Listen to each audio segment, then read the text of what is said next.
Israeli company के Pegasus spyware के जरिए कथित तौर पर तमाम नेताओं और पत्रकारों के फोन की नजरदारी की खबरें आने के बाद कांग्रेस लगातार मोदी सरकार का विरोध कर रही है। कांग्रेस के नेता तो पीएम मोदी और गृह मंत्री अमित शाह को देशद्रोही तक कह रहे हैं, लेकिन कांग्रेस के ये नेता शायद मनमोहन सिंह का वो बयान भूल गए हैं जो बतौर पीएम मनमोहन सिंह ने दिया था। साल 2014 की 14 फरवरी को दिल्ली में भारत कॉरपोरेट सप्ताह का उद्घाटन करने के बाद मनमोहन सिंह ने कहा था कि राष्ट्रहित में फोन टैपिंग करना जरूरी है। मनमोहन सिंह ने यह भी कहा था कि टैक्स चोरी के मामलों को पकड़ने के लिए भी सरकार अगर फोन टैप कराती है तो वो भी सही है।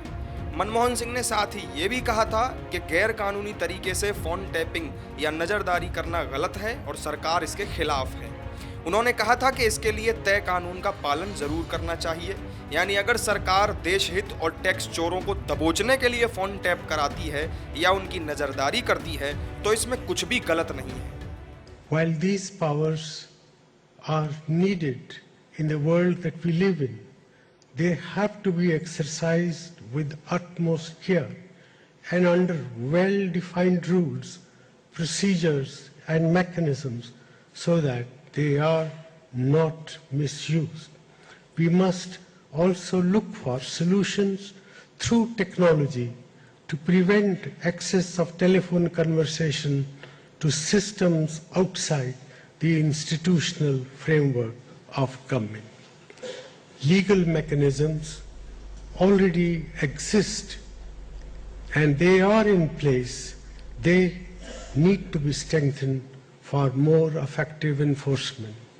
I am asking the Cabinet Secretary to look into these issues and report back to the Cabinet within the next 1 month. गौरतलब है कि साल 2013 में मनमोहन सिंह की ही सरकार के दौरान एक आरटीआई के जवाब में उनके ही गृह मंत्रालय ने बताया था कि यूपीए सरकार हर महीने करीब 9000 फोन टैप कराती है। इसके अलावा मनमोहन सिंह की सरकार उस दौरान हर महीने 300 से 500 ईमेल पर भी नजर रखती थी, लेकिन कांग्रेस शायद ये सब भूल गई है। उसे याद नहीं कि मनमोहन सिंह ने भी नजरदारी को सही ठहराया था और कांग्रेस की सरकार भी अपने दौर में जमकर फोन टैप कराने और ईमेल पर नजर रखने का काम करती थी। न्यूज़ रूम पोस्ट के लिए प्रशांत भारद्वाज की रिपोर्ट।